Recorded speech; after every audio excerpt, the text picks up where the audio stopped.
पुराने रईस हीराचंद और उनकी पत्नी सुजाता की चमचमाती महंगी कार बंगाल की एक पुरानी बस्ती की सुनसान गली में एक बेरौनक से पुराने मकान के बाहर आकर रुकती है। सुजाता, ये तुम मुझे किस जगह लेकर आई हो? ये तो कोई गरीबों की बस्ती लगती है। यहाँ ऐसा क्या है?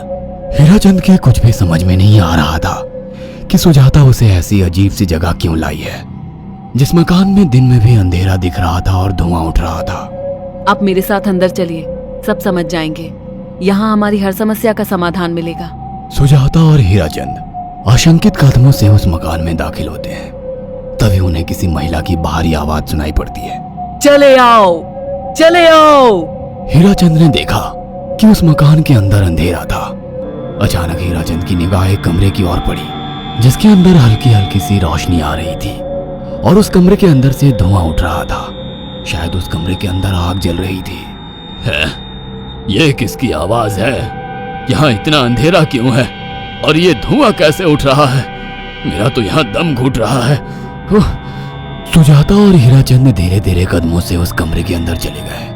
अंदर वाले कमरे में बिखरे बाल वाली एक खूबसूरत सी बूढ़ी औरत सामने जल रही आग में एक मुर्गी की गर्दन काटकर उसका खून गिरा रही थी और मुर्गी का शरीर छटपटा रहा था। ये देखकर सुजाता को उबकाई आने लगी। हीराचंद ने सुजाता की ओर देखकर कहा, तुम ही मुझे यहाँ लेकर आई हो और खुद ही घबरा रही हो। कौन है ये भयानक सी शक्ल वाली औरत और हम यहाँ क्यों आए हैं? अचानक उस औरत ने एक झटके में मुर्गे की गर्दन धड़ से अलग कर दी। ये देखकर सुजाता के मुंह से चीख निकल गई और सेठ हीराचंद भी सहम गया। वो बहुत डरावना नजारा था। ये अघोराताई हैं। ये हमें अपनी काली तंत्र विद्या से संतान सुख प्रदान कर सकती हैं। इसलिए मैं आपको यहाँ लेकर आई हूँ। कैसी बात करती हो? जहाँ बड़े से बड़े डॉक्टर सफल नहीं हुए, वहाँ ये मामूली औरत क्या कर लेगी? हीराचंद की बात सुनकर अघोरिताई ने गुस्से से हीराचंद की ओर देखकर कहा, नादान हीराचंद, काली विद्या में इतनी शक्ति है कि मरे को भी जिंदा कर दे। संतान पैदा कराना कौन सा मुश्किल है? तुम्हें मेरा नाम कैसे पता? क्या तुम सच में हमें संतान सुख दिला सकती हो? तुम जितनी दौलत मांगोगी मिल जाएगी, अगर ये संभव है तो। संतान का नाम सुनते ही हीराचंद की आंखों में चमक आ गई। वह संतान के लिए कुछ भी कर सकता था। तुम लोगों को मुझे एक नवजात शिशु लाकर देना होगा। मैं उस शिशु की बलि चढ़ा दूंगी और फिर वही शिशु तुम्हारे घर में फिर से जन्म लेगा।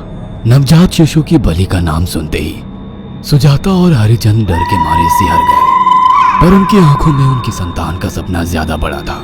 वो सब करने को तैयार थे। अघोराताई, आप जैसा कहेंगे हम वैसा करेंगे। बस हमें संतान सुख दिला दो। बिना वारिस के हमारी दौलत किस काम की? संतान सुख के लिए अंधे हो चुके सुजाता और हरिचंद अपनी नौकरानी शीला से एक नवजात बच्ची चोरी करवा के अघोरिताई को दे देते हैं।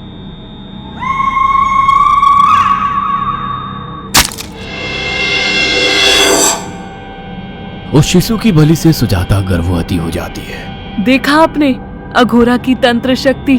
मुझे उस पर पूरा भरोसा था। चलो चलकर उन्हें धन्यवाद कहते हैं। हीराचंद और सुजाता अघोराताई के पास पहुंचते हैं। वो दोनों बहुत खुश थे और अघोरा पर उन्हें अंधविश्वास हो गया था। अघोराताई, आप महान तंत्रिका है। आपने वो चमत्कार कर दिखाया जो बड़े बड़े डॉक्टर नहीं कर सके। ये काली विद्या है बेटा। अगर तुम दोनों चाहो तो मैं इस विद्या से तुम दोनों को हमेशा के लिए जवान बना सकती हूँ। क्या सच में ऐसा संभव है? हाँ बिल्कुल, पर इसके लिए तुम्हें जवान लड़के और लड़कियों की बलि चढ़ानी होगी। तुम उन्हें यहाँ तक लाओ, बाकी मैं देख लूंगी। जवान रहने की लालच में अंधे सुजाता और हरिचंद एक अनाथ आश्रमों से हर रोज एक लड़की या लड़के को गोद लेने के बहाने अघोरी के पास बलि चढ़ाने ले जाने लगे। और एक दिन अघोरिताई ने हीराचंद और सुजाता से इंसानी मांस खाने को कहा। पूरी तरह से इंसान से हैवान बन चुके अब वो दोनों इंसानी मांस खाने के लिए तैयार भी हो गए। ये गर्म खून और मांस खाकर तुम लोगों की उम्र भी बढ़ जाएगी। खाओ इसे। हाँ, सच में ये इंसानी मांस बड़ा स्वादिष्ट है। अघोरा ने अपनी बातों में फंसाकर सुजाता और हरिचंद को नरभक्षी बना दिया था। वो तीनों हर दिन बलि चढ़ाकर खून पीकर मांस खाने लगे। नौकरानी शीला भी नए शिकार लाने में उनकी मदद करती थी, मगर एक दिन शीला को शिकार नहीं मिला। मेम साहब, आज एक भी शिकार हाथ नहीं लगा और मैं बहुत थक गई हूँ और घर जाकर थोड़ा आराम करना चाहती हूँ। कोई बात नहीं शीला, एक छोटा सा काम है, तुम हमारे साथ चलो, लौटते में हम तुम्हें घर छोड़ देंगे। जी मेम साहब। शीला नहीं जानती थी कि शिकार नहीं मिलने से सुजाता और हरिचंद अंदर से बौखला गए थे और उनके दिमाग में एक शैतानी चाल चल रही थी। सुजाता, ये बेहोशी की दवा है, शीला के कार में बैठते ही तुम उसे सुंघा देना, आज हमें इसी की बलि देनी होगी। इसने हमारे यहाँ का बहुत खाना खाया, अब हम लोग इसे खाएंगे। वैसे भी ये आगे चल के हमारे लिए खतरा बन सकती थी। कार में बैठते ही सुजाता शीला को बेहोश कर देती है और वो लोग सीधे अघोरी ताई के यहाँ पहुंच जाते हैं, जहां अघोरी ताई शीला की बलि चढ़ा देती है और तीनों मिलकर उसे नोच कर खाते हैं। अघोरी ताई, हमको बलि चढ़ाते हुए पूरा 1 साल हो गया है, हमारा बेटा भी साल भर का हो चुका है, अब और कितनी बलि देनी होगी? बस एक आखिरी क्रिया और बची है, उसके बाद तुम दोनों हमेशा के लिए जवान हो जाओगे। कैसी क्रिया अघोरा ताई? 3 दिन बाद सूर्य ग्रहण है, हमें पास के घने जंगल में एक विशेष क्रिया करनी होगी, उसके बाद तुम लोग कभी बूढ़े नहीं होगे। कितना अच्छा होगा, हम हमेशा जवान रहेंगे और सालों साल तक अपनी दौलत से ऐश करेंगे। हाँ, सच कहा, अघोरा ताई ने हमारे हर सपने पूरे कर दिए। 3 दिन बाद बंगाल के बियाबान जंगल में कोहरे और ओस से भीगे पेड़ों के बीच एक घने बरगद की बेलों पर कटे इंसानी सिर लटक रहे थे, जिसमें से खून टपक रहा था। काले जादू का सामान भी रखा था। कितनी भयानक जगह है ये, हर तरफ कटे हुए सर लटक रहे हैं। थोड़ी देर में सब समझ जाओगे, बैठ जाओ और मेरे साथ ये मंत्र दोहराओ।